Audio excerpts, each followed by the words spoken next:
Hello once again. Welcome back to my little workshop. In case you didn't know, I am the Star Wars geek. And what I'd like to do is do a little overview of some of the projects I've worked on over the past week. So what I like to call this is the Workshop WIP Wrap-Up. In case you don't know what WIP means, W.I.P means Work in Progress. So what I'm going to do is I'm going to show a couple of projects that I started or have been working on throughout the week, just to give you like a little sneak peek at what you'll see coming up shortly. First one I'm going to start off with is going to be this guy right here.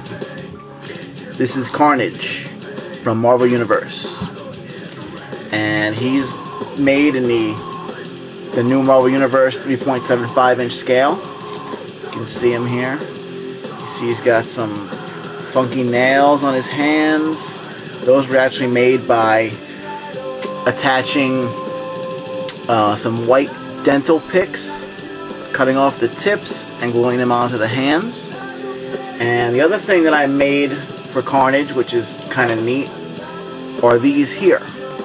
These little wires. They've been coated with a product called Plastidip, which you can buy at Home Depot or Lowe's or any kind of hardware store should have it.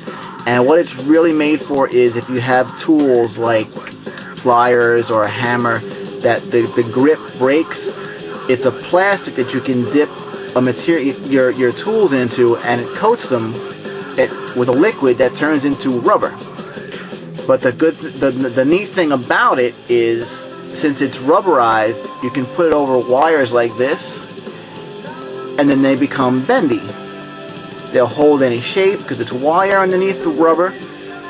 And if you know anything about Carnage, if you're into comic books and you know who Carnage is or anything like that, you know that in the comic books he's always got all these like crazy tendrils that are coming out of his back and coming out of his arms. So what I've done is, I've made a bunch of these little wire pieces here, and they will all get attached to Carnage once he's, a little bit further along, and then they can all be, moved and played with, and they'll all be flexible, and you can move them all. Should be interesting to see how that turns out.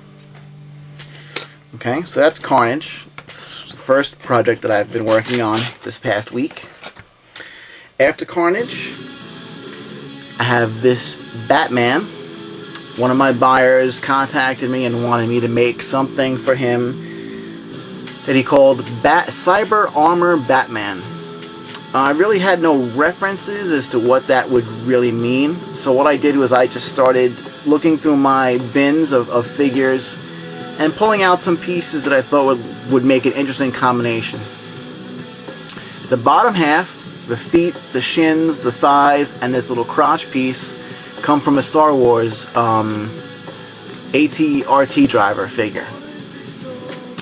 This part, the lower torso piece, actually comes from a Trigate Creations custom-made torso. I just used the bottom piece. And this upper piece comes from one of the Dark Knight 3.75-inch scale movie figures from last year or the year before. And what I did was I cut the figure in half, and I just used the top of the torso. I hollowed it out, used a little bit of hot glue on it to make it fit better with the lower torso area here, so you still have the articulation. You can still move back and forth. The arms are from a Darth Vader. I cut the gloves off of the Batman figure, and I attached the gloves, so you still have the signature like Batman, whatever these things are called, spikes on the arms. The Batman figure was actually pretty poorly made. It didn't have much articulation, so I couldn't just repaint that. So what I did was I cut the hands off of that Batman figure, and I added some of the small little Lego levers that I showed in my studio tour. And what that allows me to do is to drill a hole in the wrist. You can slap that hand right in there using that ball joint, and now you have articulated hands where you didn't have them anymore. And because it's a ball joint, you actually get a wider range of movement You can, you know, kind of go up, you can go down, you can go left, you can go right. It's a great little system. I cannot take credit for creating it, however. It was created by a user on the Rebel Scum forums who goes by the name of Blasterman.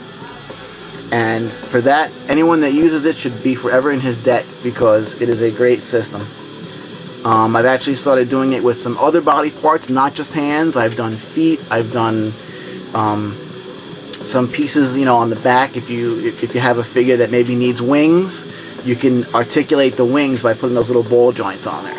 Okay, so that's Batman. Next one I have, he's pretty much done at this point, but this is my rendition of Cal Scarata from the Republic Commandos books, written by Karen Travis. Pretty much one of the Mandalorian commandos who trained all the clone troopers, especially the Republic Commandos. Doubtful that Hasbro's ever going to make him into plastic. I would really doubt they're ever going to do it. So I went ahead and just did it myself. Used the head from one of the Marvel Universe Punisher figures. I was kind of undecided if I should use the head for Cal Scarata here, or for the other like major Mandalorian character who goes by the name of Waylon Val. But I decided to go with Cal. You know, he's got a helmet. The helmet goes on his head here. You know, I actually prefer him with the helmet off, but that's just me. There's a nice little custom weapon that I included for him.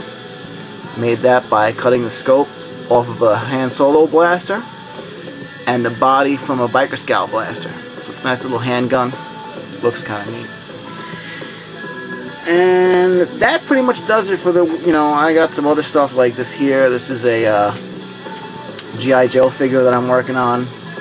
It's a character named Big Boa. In the vintage line, he was a reptile trainer.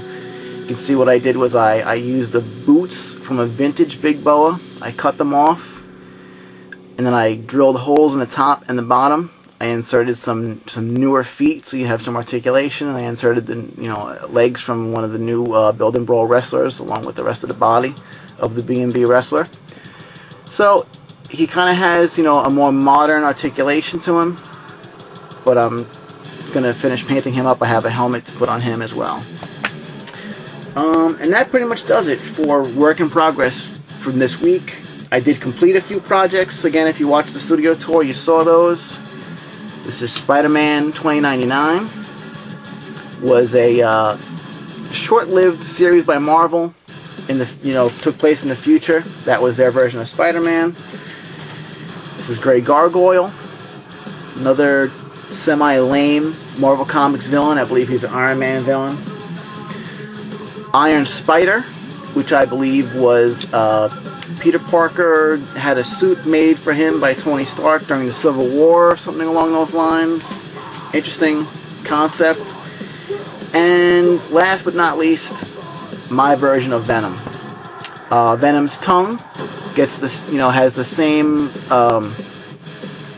concept, same process as the tendrils did for Carnage, so it's movable. You can move it up and down, you can move it all over the place. I got a kind of a mixed response to this Venom, because he kind of, the head's a little cartoony and the body's not so cartoony, so, you know, I don't know.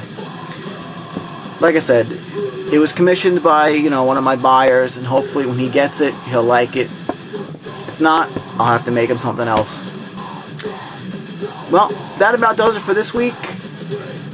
This is what I worked on, this is what I completed, this is what I'm working on for next week. That's about it. Have a good weekend. See ya.